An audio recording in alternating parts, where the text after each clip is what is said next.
don't have anything to offer as far as that goes. But just as far as the pool itself goes, I just am so happy and so glad that the council approved a month or so ago the funding for that pool. During the the past year or so, I had exchanged a few emails with the mayor and Ms. Elam, about how unfortunate I thought it was that for 2 summers there we didn't have a pool. I don't have any young children or anyone like that lives here anymore. I have 2 daughters, but they live on the East Coast in New York and New Jersey, and they have children, so have grandchildren. And when they would come here to visit during the summer, we'd take them over to that pool. And I just thought it was so unfortunate to drive by there the past 2 years and just see it sitting there. And so I was so glad that finally, all the I's got dotted and the T's got crossed, and the agreement was made to fund the renovation and development of the new pool. So I guess really that's all I had to say. I'm just very appreciative that the council has agreed to do that.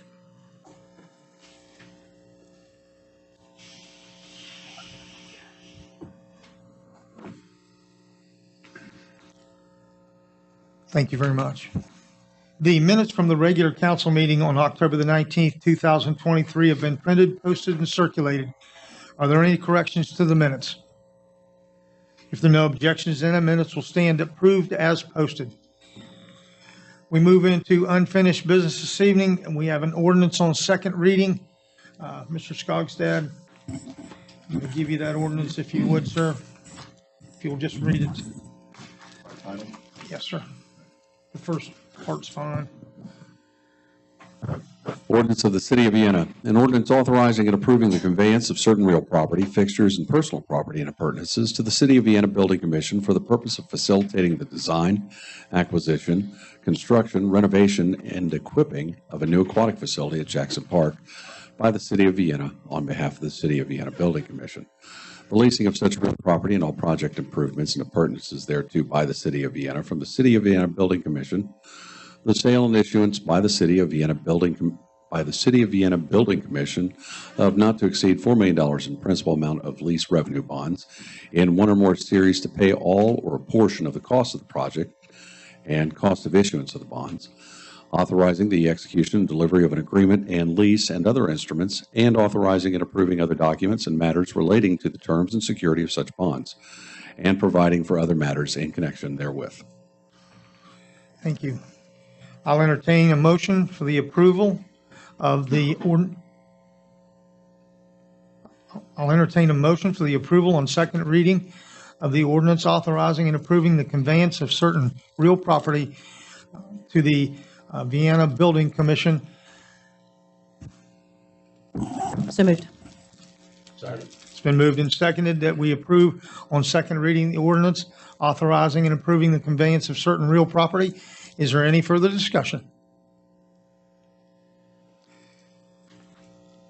Mr. Smith, as chairman of the Building Commission, would you give us the results of your vote this evening before council meeting, please? Yes, there's 3 of us on the commission and voted approval 3-0. All right, sir. Thank you very much. Hearing no further comments, I'll call for the question. All those in favor of the ordinance on second reading, please signify by raising your right hand. All those opposed, motion carries unanimously. Thank you all for your work, Rod. I know it's been a long process, and we're happy to see the end of it. And so now we'll get that finalized, and we'll get things moving along. Under new business this evening, we have a presentation from some guests. And so, Jack, if you would introduce them, please, and give us a little background, please.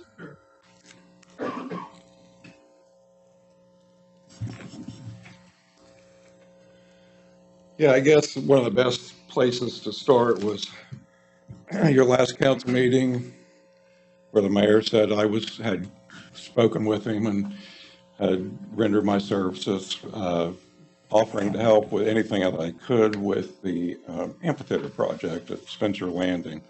To tell you a little bit just how I got started on that or involved with that, I looked at all the master plans that have been done, and they showed an amphitheater. They showed them in the same location. Chris's drawing, the master plan that was done through by the parks. So I happened to be in Dayton, Ohio, about a year and a half ago, and I saw a structure that they had up there. And I'm not suggesting any type of structure. I'm just suggesting this idea. So I saw that. I came here to a council meeting. Harry Dietzler was sitting here, and he said, I'd like you to put a group together and let's go out to Montana and look at a structure that would be perfect for Spencer Landing. I said, well, that's funny. I've got a structure that seems perfect for Spencer Landing too. So I showed him what I had, and he said, that's exactly what's in Montana that I'm looking at. So time went by, and I'd spoke with Chris about this probably about a year and a half ago or so in passing. But time went by, and I thought, how do you actually move something off of paper and actually start getting it to move? So I went to a foundation, and I started speaking with the foundation about the project, the idea. And immediately the first thing they said is, you need to get a hold of Bob Newell. He's doing work down in Jackson County that's pretty successful, and you need to get an economic impact study. Well, naively, I would think the first place you do is you go get an engineer, you go get a drawing, and you start. So it was a learning lesson right there. We need an economic impact study at Spencer Landing on anything that we're going to do down there. I think everybody that I've spoken with over the course of a year and a half, and I've showed ideas or presentations to, including Public Works, Craig Metz. I've talked with him about what fits into that, because it is in a floodplain down there. So that's how I got involved with it. I was sent to Bob Newell. And Bob and I sat and had a talk, and he said, you need to get sent to Gowney, who's with West Virginia University. She's the dean over economic development. Innovation, okay. And so we had a meeting with her. It was a great meeting. Chris was there and everything, and they wanted to do a presentation to you all tonight. And it's just tip of the spear, just trying to figure out how to get everything to roll and actually turn in the development direction. City's looked for 38 years at trying to get something started down in the river, and I'm excited with the stuff that I see going on tomorrow night and everything that we're starting to talk about. I think there's just bright days ahead. So anyway, Cinta. Cinta and Bob, thanks. Well, good evening. I know everybody in here. I've met them one time or another. If I haven't met you, Miss Elam, Bob Newell's my name. And Jack's right. And just full disclosure, I do not work for the company that does economic impact studies or WVU. I'm here as a friendly volunteer, only to tell you what our experience was in Ravenswood. That's all I have in this. So, Tom, you don't have to pay me tonight. I just want to let you. I promised I wouldn't sell you anything. But in 2014, Ravenswood Development Authority had a grand plan of a lot of things on their riverfront, all in the floodplain. Everything I'm talking about is in the floodplain, by the way, also. And it's going to involve a marina on the Ohio River and amphitheater, a lot of amenities. And anyhow, it's set, like many things, like many ideas do. It sits there for years and no one does anything. And then a new mayor come in and first asked me for just a little friendly advice because of what we did in Parkersburg at the riverfront. And it turned in, I had a consulting company anyhow at that point, so it turned into a job a little bit. But anyhow, and what I found out, not found out, I mean, one of the things, there's a lot of skepticism about these jobs or about these projects. Everybody knows that when you're in government, there's always skepticism about why are we doing this, what good is it going to do? And that's where the economic impact study comes in.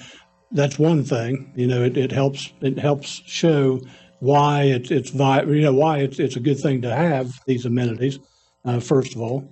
And any of you have ever sat with a site selection company, one of the things they ask about is quality of life.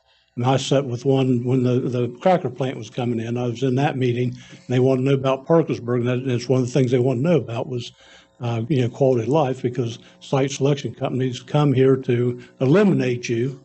Basically, they have all kinds of sites to look at, so you always want to put your best foot forward.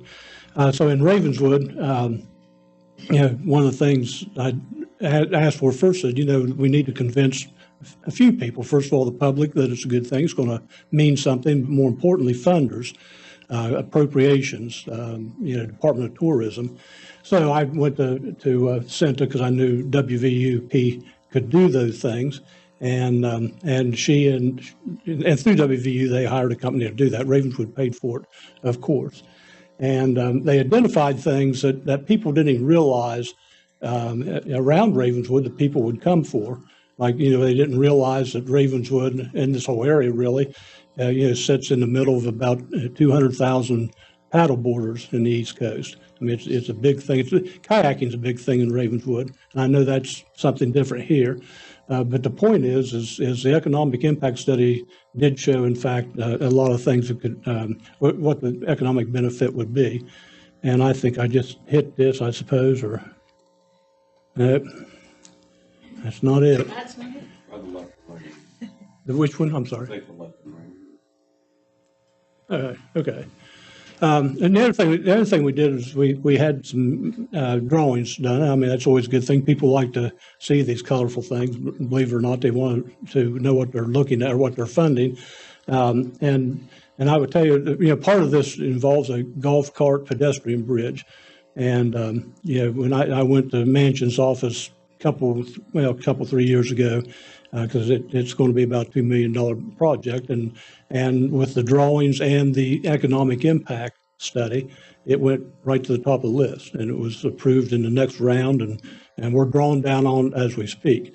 The marina that's in Sand Creek, it from 2 years from the time we started on it, 2 years later, the docks are in the water. That's mussel studies, archaeological studies, Corps of Engineers, Fish and Wildlife, the whole thing. And those things happen pretty quickly when you go to the top of the list, number one, and you can get some funding. So that's the importance of those. Which one of these did you hit? I'm sorry, I'll get it. The left one. Okay. And I just wanted to show you what they found out, because I would never figure this out either. Ravenswood is a pretty significant area for bass fishing, and I don't know what that is here in Wood County. We don't have a very good record in Wood County of using the river for much of anything. I think most will agree. I mean, it's and the flood walls an excuse that is used, but it's really shouldn't be. But in Ravenswood, they're on the Racine Pool. That's a pool of water between Belleville and Leetard Dam, 5,300 acres of water. And Ravenswood is the only facility on the river. And again, I know that's not what we're building here in Vienna. I'm just trying to tell you that these are the things that the economic impact company or study company was able to put together so we could sell this. They have 2 wildlife refuge islands. I don't know how many Wood County has. I know you have one right off of right off of Vienna. And of course, that's where your FLAP grant is coming from, or could come from, whenever those come. Or Ravenswood is on the list for one of those as well.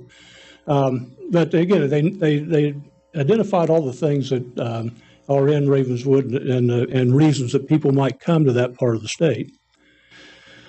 Fishing tournaments, as I said, is a big thing. There's like three dozen fishing tournaments there. The possibility of the high river cruise boats will be there if in fact they once put the seawall in Ravenswood. Washington Park sits right on the river. There's no flood wall in Ravenswood. As I said, everything's in the floodplain.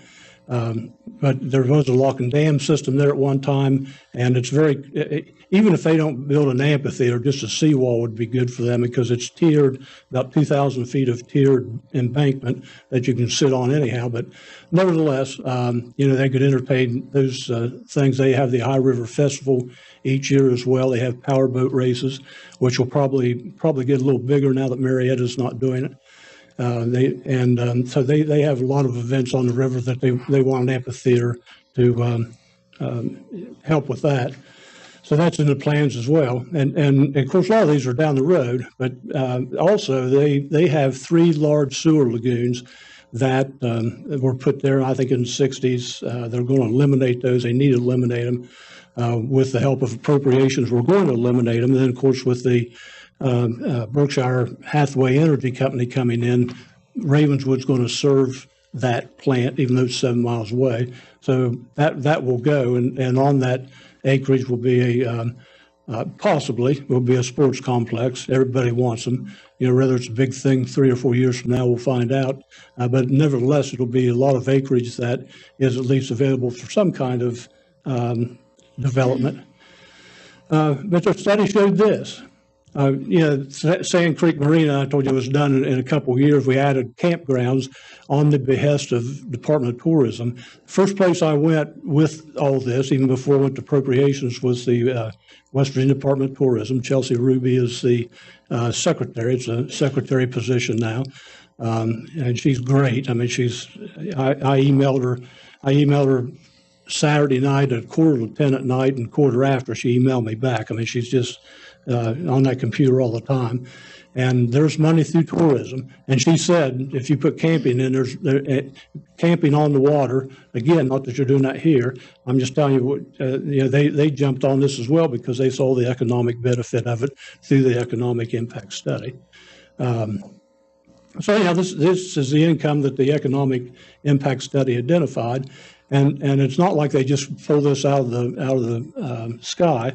They, for example, on the harbor, they went to Marietta. Marietta has a harbor on the Muskingum River, and they discern from that what they bring in each year with boat rentals, fuel for boats, and everything else at the harbor.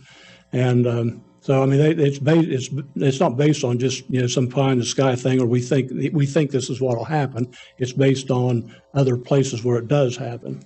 I know you want to jump in, so get right ahead. Well, here is where the breakdown for the actual riverfront park improvements.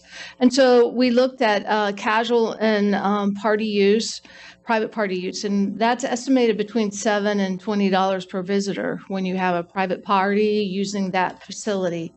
When we get the $7 to $20 per visitor, that's about gasoline, that's their stop at the convenience store, that's their supplies that they buy for their event, and they'll buy them locally. You've got your local users, but you have a lot of people to come into the area. So depending on if they're local or if they're coming in, up to $20 per person. The fishing tournaments, we estimated $400,000 annually, based again on the multi-day events that they had, and the fact that with the new facilities they could have more of those events. It also set them up for more of their own events and additional festivals. We estimated for a year using the new facilities, so that's $378,300. And then the major festivals, they had a power boat race down there and some other major things that were already starting to happen. But again, expanding on those and being able to track the expenses and look at other places and know what the estimates were. And then, as you know, the river cruise boats stop in Marietta, and there's no place for them to stop on the way downriver for quite a way. So we estimated that if we could get 8 potential stops, because now they'll have a dock that those big boats could stop at. So that's an estimated $86,000. And it's also a motivation then for further development in town. So that's a big part of what we look at is the potential. Annual impact here for Ravenswood was $1.4 million. So that adds up over a few years. So some of those things that are value added that we identified and tracked were historical tourism, half-day trips for the historical sites that are near there, which some of them they didn't realize, like Bob said, Lewis and Clark Trail and the Civil War markers and other historical things that are there. Biking and hiking, we all know recreation is big, and it's really what the state of West Virginia is promoting. So jumping into the state's tourism promotions also was a huge benefit for them. We don't think of it so much here, but motorcycle tourism is a very rapidly growing element. And people want nice trails to follow, roads, but they need someplace to stop. So they want the scenic stop, but they also need to get fuel. They also need to get food and other amenities that they're looking for. So really, motorcycle tourism is a growing one. And particularly, I think for them, and also up here, really birding and wildlife with the Ohio River Wildlife Refuge, National Wildlife Refuge, and some of the other activities that are happening in our greater community here. This wildlife and birding is a really big deal. And birders, they like to get on their kayaks and look for birds along the river that are unusual. But we have some rare, what they call life birds, if any of you are birders. We have some birds here that are like once in a lifetime to see them. So it's a growing tourism segment in the state of West Virginia.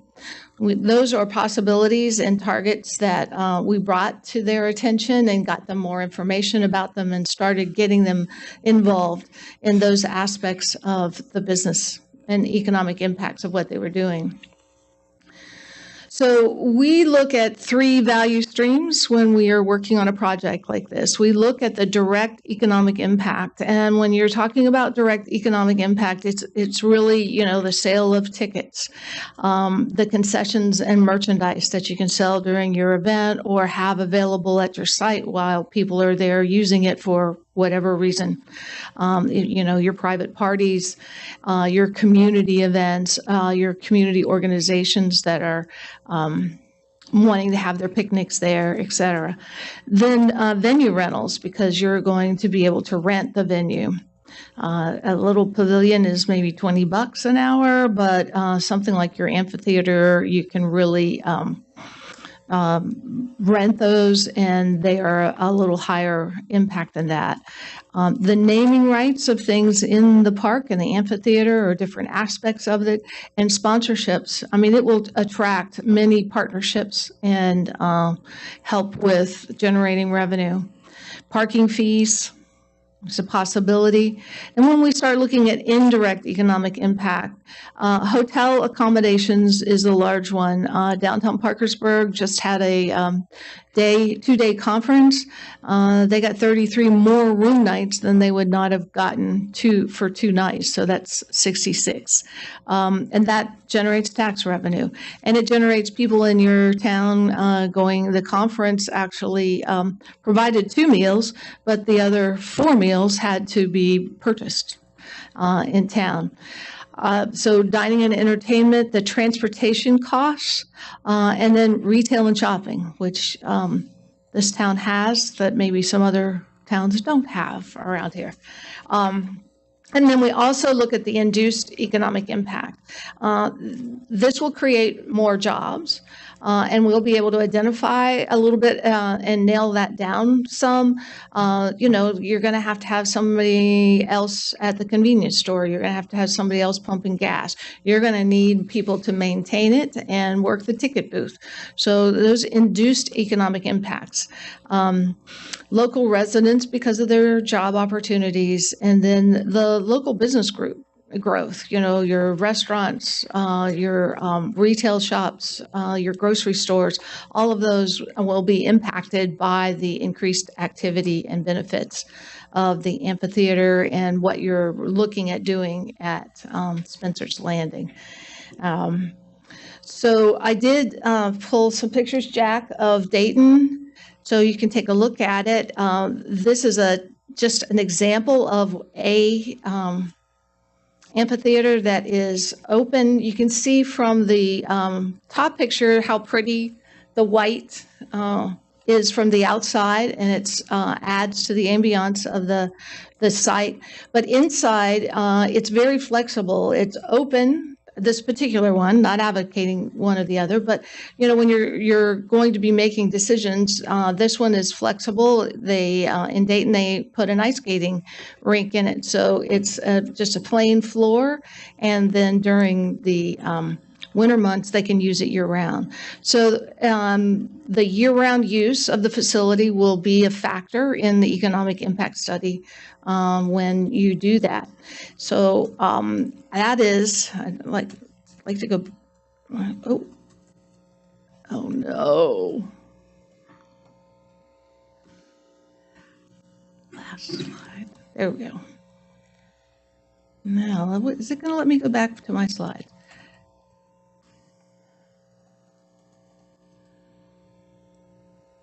Don't look to me for help. I got it. Okay, so Bob wanted to really emphasize the fact that how much money have they been able to bring in Ravenswood because they had a study and they've been able to talk to people about the value? Well, what's been, 3.5 million for the first part of the sewer project to start that process, so it'll eventually be empty. There's another 42 million appropriations I wrote last year, but it's, of course, it's in, it's in limbo, I guess, until we figure out what's going on in DC. Almost $1 million for the pedestrian bridge, and there are a couple of foundations. We got money for the marina. So, and all of it is based on the economic impact. Like I say, even the Secretary of Tourism, I mean, that was her first thing. You have plans, you have an economic plan, a study, and they people go to the governor's office every day with dozens of great ideas. They are great ideas, but they're just ideas. They don't have anything with it. They don't have anything to promote or anything to prove that it's a great idea. And that's what an economic impact study will do for you. And I know it's just for the amphitheater, and that's great because that's that's a quick build. It's a quick win if you could get that up and running. And so it's. Yeah, I certainly, it's been great for Ravenswood, these studies have done. Part of what we do as we conduct the study, we had some of our students down in Jackson County do what we call a dashboard survey, and we had them drive through the county and through, just through their dashboard, start counting how many convenience stores there were, how many campgrounds they could identify, and begin to calculate how many campsites are in the Ravenswood area, how many convenience stores there are. And we began to create a baseline of where they are today so that we can, in the future, go back in and really look at what's improved and what has grown. And we use those figures to help us calculate the economic impacts of all of this. I started to talk with the Convention and Visitors Bureau about the hotel rooms that are here in Vienna. As far as I know, we have one hotel and it has around 80 rooms. So if we can, their occupancy rate, keep them full as you keep them full, then they begin to think somebody then builds a second one, and then you begin to keep it full. So, and as they get built and are occupied, then there's people in town to spend money at the jewelry store. There's people to spend money at the Dairy Queen. So those are the kinds of things that we look at. Anybody have any questions? And we do try and engage our students and have them participate in some way, and we get some of our faculty involved. But for Ravenswood, we did use a consultant. We were in a hurry, and we wanted to get something to them. So between our students and the consultant, that's what we did. So I guess the big thing that I think everybody thinks about when you talk about it, having these studies done is two things, obviously the process. And I know that you, through WVUP, work with this process, but you hire an outside firm to also help you with this. And obviously, what is the cost or an approximate cost? Well, we're estimating between $15,000 and $20,000. to complete the study. You get a full report, and you get the PowerPoint, and you get, the information that we gather. So we share it all with you. We conduct listening sessions in the community. So all of that will be a resource that you will have. I have just a couple of questions. First of all, thank you guys so much for coming and giving us this presentation. I think it, shows the value of something like this, and how it can open up opportunities for a community. So two kind of questions to follow up with, the cost and things. Timeline wise, if you give us a proposal, say next week, and we sign it and we're ready to go, what kind of timeline would you expect for an economic impact study of this scale? We were working for 3 months. We were trying to get it done in 3 months for them. Okay. It took us a little bit longer than that because there were plans where some of their plans were developing as they were going along. So it took us a little bit longer to get the final product, but we were able to feed them information as they needed it. And our big goal, which is what I would think would be the goal here, and the timing is about the same too, is the funding that Bob was and the city were able to get from the Congress, the congressionally directed funds. And you have to apply for those by March. And so we're on a pretty quick timeline to get those funds done. And that was our impetus for trying to get it done and get enough information so that it could be included in the request for funding from the federal budget. I would add to that, though, I don't think the study here would be as long, only because in Ravenswood, they had to go far and wide to campgrounds, find out, how much most of them charge and the hookups and all those type of things. And, it was same with, fishing terms, the harbor, so to speak, marina, which you're not doing. They went around, not just Marietta. Marietta's the closest example that makes money. Now you're talking about an entertainment center. Again, Dayton has one. I'm sure it wouldn't take much to find others that have that. And don't compare it to downtown Parkersburg. I don't mean that in any way other than it's small, it's not covered. It's, it's not really for big entertainment. And by the way, when the weather's good, they pack it. And if the weather was bad, they'd pack it if they had a covering, but. Yeah. So just one other quick question on that. I know you've kind of mentioned this economic study with plans that come along with that. So are you talking about some like developed concept drawings? I know you presented a rendering. Well, the rendering they had, or actually Bob got that rendering done, didn't you? Well, we had several perspective drawings done. Ron Salter did them. Okay. He's retired, but he still does that kind of work. Right. And it's just a visual to, like I say, you go to DC or Charleston, they like to see colorful things along with what it will bring to the community. And Yeah, so I guess my question there is, do you guys see the value in us looking to try to hire someone in that capacity as well to kind of work alongside what you guys are trying to do and have those done about the same time so that we can present them simultaneously? yeah, I mean, you mean talking about perspective drawings? And what, Right. Yeah. Right. Okay. Bob handled those through Ron Salter. They were not technically part of our report, but we did include them in our report. Okay. And of course, as you well know, because we've been in a couple meetings together, it's much different than the engineering drawing, that puts it in place. Pickering's doing the bridge and other things, and then Thrasher did the marina. Yeah. Right. Okay.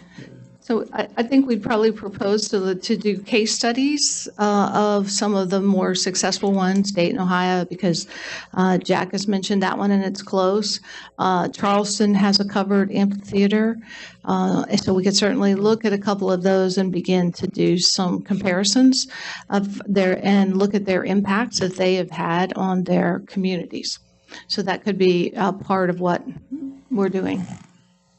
So I have a question. We're talking, the scope of this is the amphitheater. We're discussing currently a broader development of our riverfront, including 2 properties.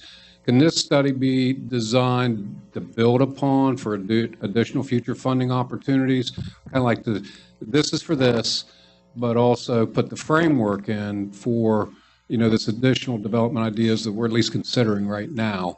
And is that something you can kind of build into, to add to as we expand and seek additional funding opportunity? You mentioned the flap grant. A lot of grant opportunities we think are out there right now. That's something that I would like to see incorporated. We certainly can, and we can look at this as the first phase of it, and then as the ideas and get solidified for the rest of the property, and even the property on the other side, the 12 acres on the other side, we can certainly start building on that, because we will have done a lot of the legwork, and then we'll extrapolate from the baselines that we've created and be able to build onto that. And we can look at it as a phase. This is the first phase, is the amphitheater, and we'll focus in on that, and we'll learn a lot. We'll be able to provide a lot of information for building. And Ravenswood's adding an additional marina. It was after this study, and the kayak launch, which is the flap grant, the standalone kayak launch that everybody's looking at. And it can be added to it's not included in this economic impact study. It could be added to that if we needed it. We don't need it right at this point, but it can be. Can I ask you to clarify, when you were talking about the funding that you are seeking for them, I was adding it up in my head as you went. Is it almost 50 million? So you said at 1.42. Well, 42 is the one that's in the hopper in D.C. right now. I mean, it's gone to the Congressional Committee, or Senate Committee, I should say. But it's, which is, by the way, that's the easy part. Actually, when they award it, that's the easy part. It's actually drawing it down. But yes, it's 42 for the back end of the sewer system that completely eliminates the sewer lagoons. Wow. 3.5. Last year was to start that process, had to improve some pump stations. And I'll be honest with you, this is my first foray into the sewer business. It just so happened that it was in the way of. Come on, Bob, you've been in politics your whole life. That's true. It's my second foray into the sewer business, but the bridge was separate. Okay. It was almost $1 million. And I forget what, there's a foundation down there that gives money. I mean, they have Local support. And their development authority is it's a city development authority of all things. It's different down there a little bit than here, but and they have Board of Parks, which is different. That's another funder. They get their own funding also. Mm-hmm. So, but yes, it's almost 50 million. But we don't have a 42.5 on. And I think we'll get it. One of the reasons I think we'll get it is merely because of Berkshire Hathaway Energy. I mean, that's they want to be up and running by October next year. Yeah. And which everybody wonders how that happens. I guess when you own the supply chain, those things happen. Yes. And that's about what this amounts to. And they're already moving dirt down there, so it's moving along. And I think Bob Fairbarn, he could probably talk as much about that part of it from the state, because the state's heavily involved in that part of it, not just the federal government, and getting all that done quickly.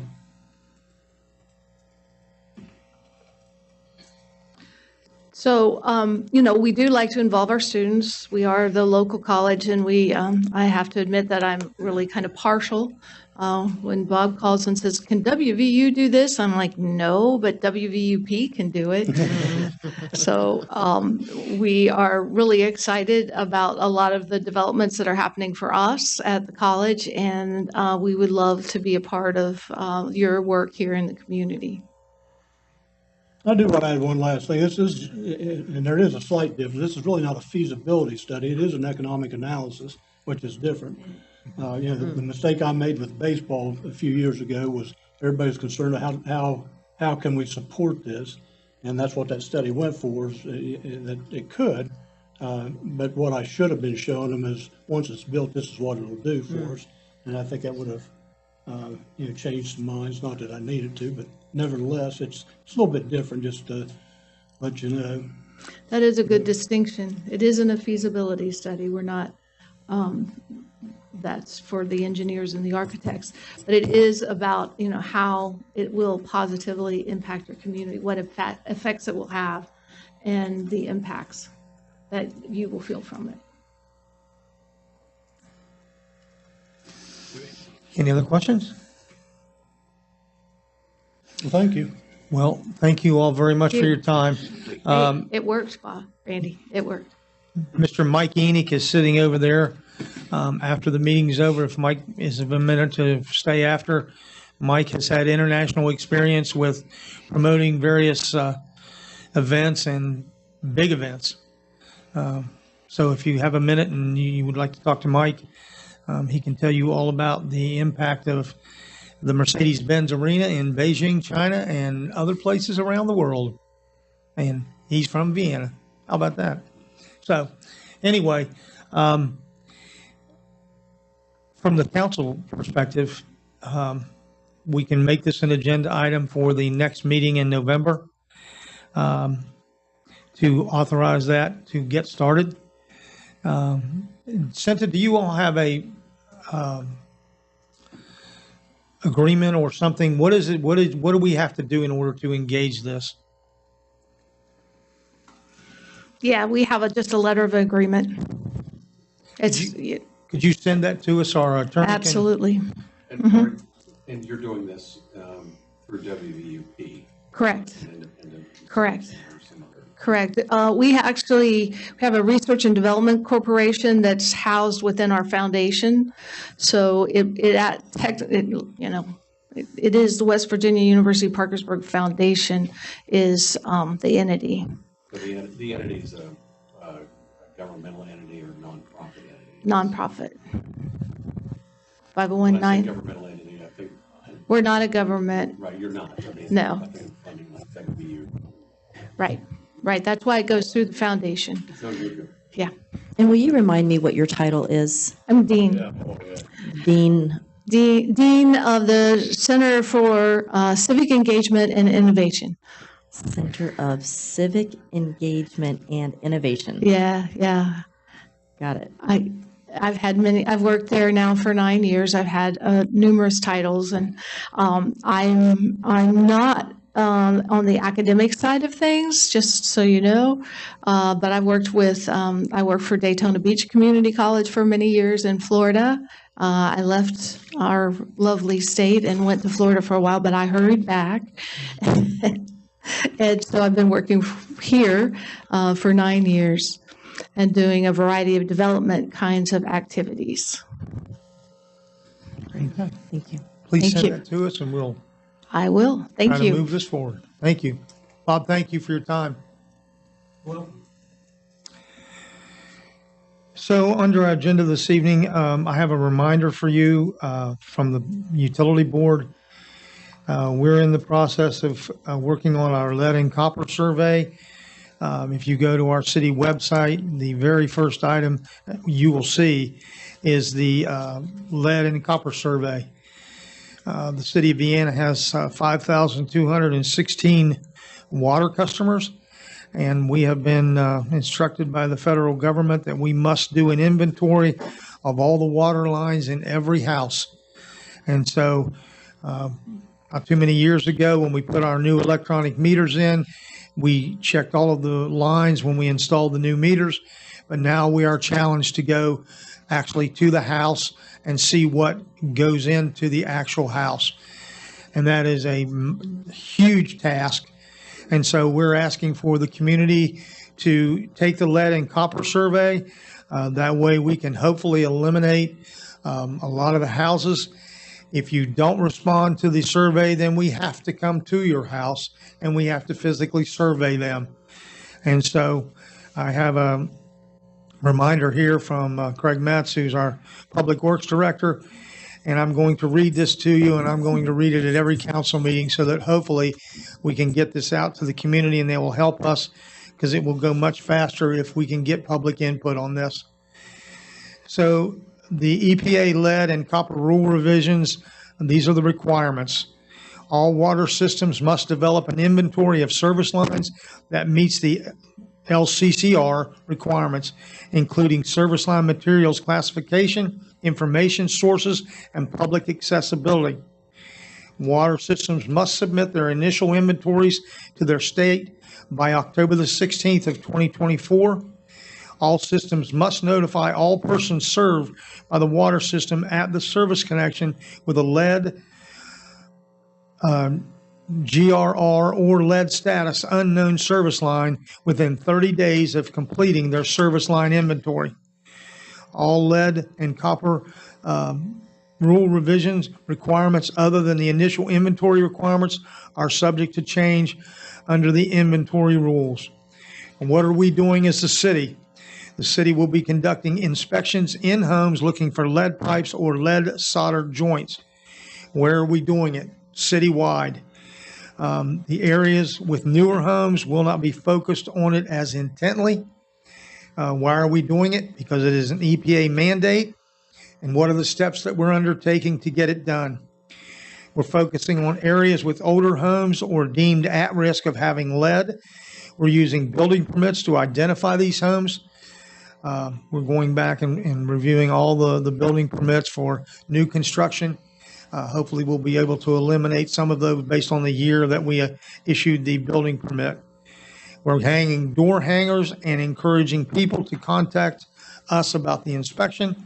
If our citizens are not confident that they can do this inspection, if they will simply call us, we will send our public works crews out to go down in and look at the water lines. They're very easy to determine what material they're made out of, and so we will be glad to do that. We're encouraging people to fill out the online form available on the city's website. And so when you do go to our website, the lead and copper requirements are the first thing that you see, so you won't have to hunt for it. It is right there. And we will end up, if we do not get a response from every address, we will end up sending city employees door to door to physically inspect the houses. So anything that you can do to help us shorten that manpower would be greatly appreciated. We just don't have a whole lot of guys in our service department, and so we're trying to make this as easy on them and get it done as fast as we can. So thank you for that, and if you have any questions, you're welcome to call the Public Works Department at 304-295-4543, and we will get you an answer for any question that you might have. All right? So our next is an update on the Jackson Pool. Melissa? Yeah, once again, things are moving along well, and met this past week.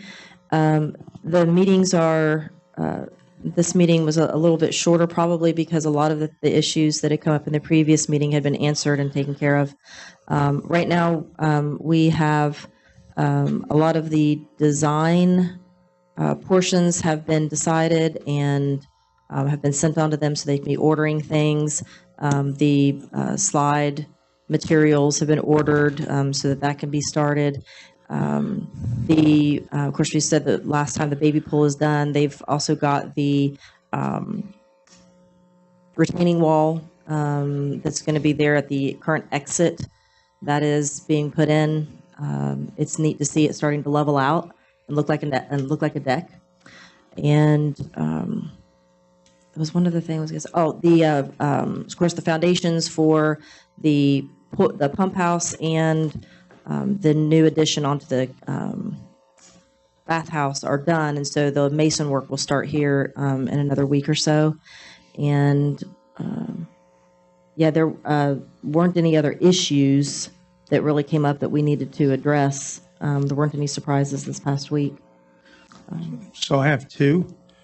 At the last council meeting, the question was asked about the change orders. The first three change orders that we received, the cost was the questioning thing. On the first three that we received, there was a net gain of $65 back to the city. The one offset the other one, and so, or two of them offset the one. And when all was said and done, we ended up saving $65 towards that.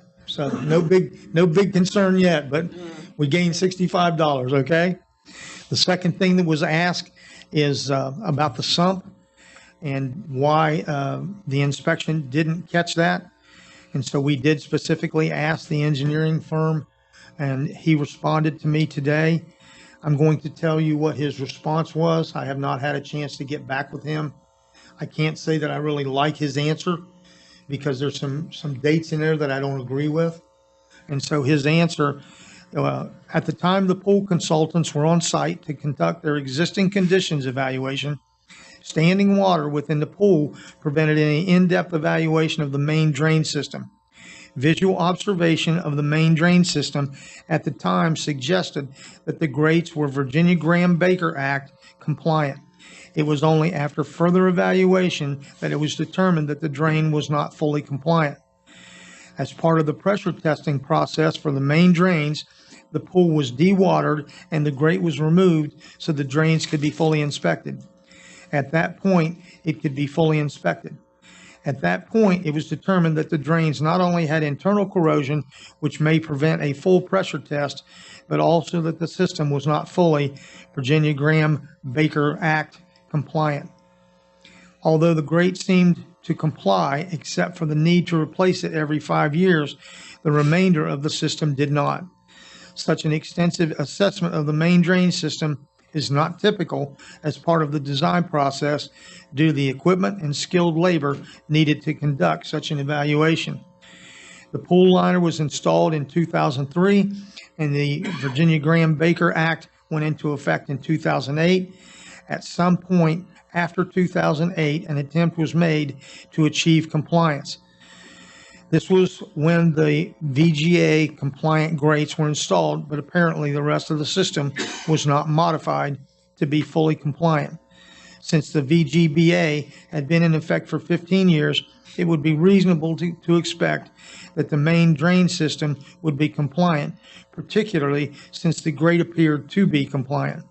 The design team certainly did not anticipate that the pool would have been in operation for that length without being fully compliant with the Virginia Graham-Baker Act. What I disagree with on that is the new pool liner was installed in 2017, okay?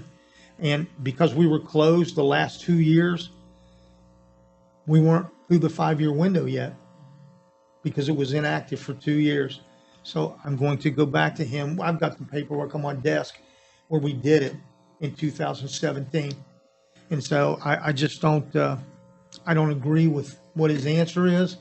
But that is, you ask, there's the answer. All right? Appreciate that. Okay. Timeline wise, they're still anticipating that we will be in operation. Mr. Knoll will be in operation by Memorial Weekend. The target date's May the 27th. And so, you know, if the good Lord's willing and we get good weather throughout the winter and nothing shuts us down for an extended period, they're moving ahead. So it's, you know, it's going to be great. Yeah, there you go. All right. Any questions on the pool? All right. That concludes our agenda for this evening. Mr. Leach, would you like to make any comments? Partly cloudy, 71 degrees, small chance of rain tomorrow.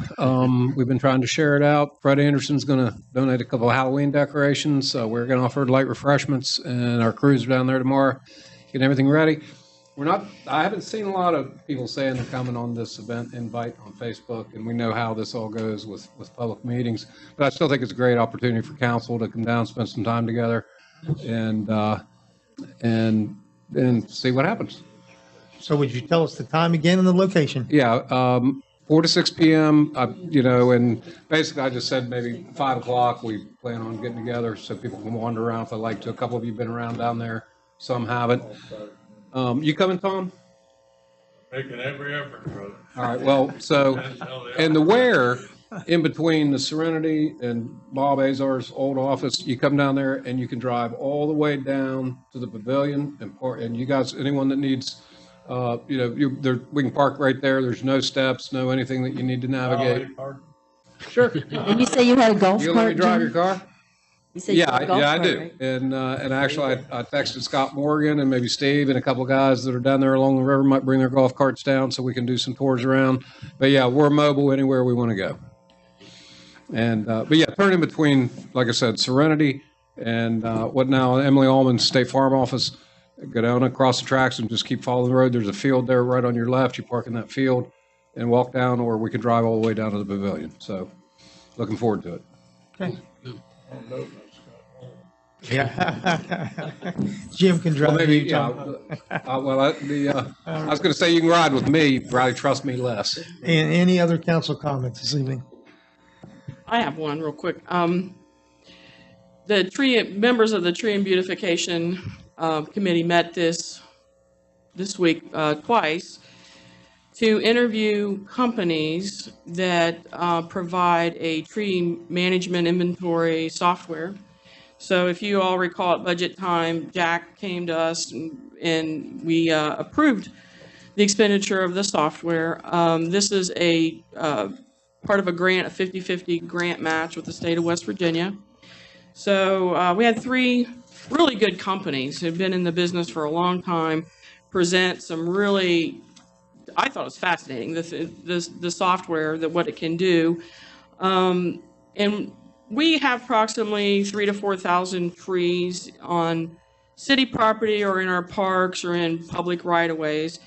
And so this software would allow us to create a database that would include, the species of the tree, the dimensions, the condition of the tree, et cetera. And it'll allow us as a city to better manage the asset. I mean, trees are an asset. Better manage our assets when it comes time for, pruning or fertilizing, or if trees need to be removed, or trees planted.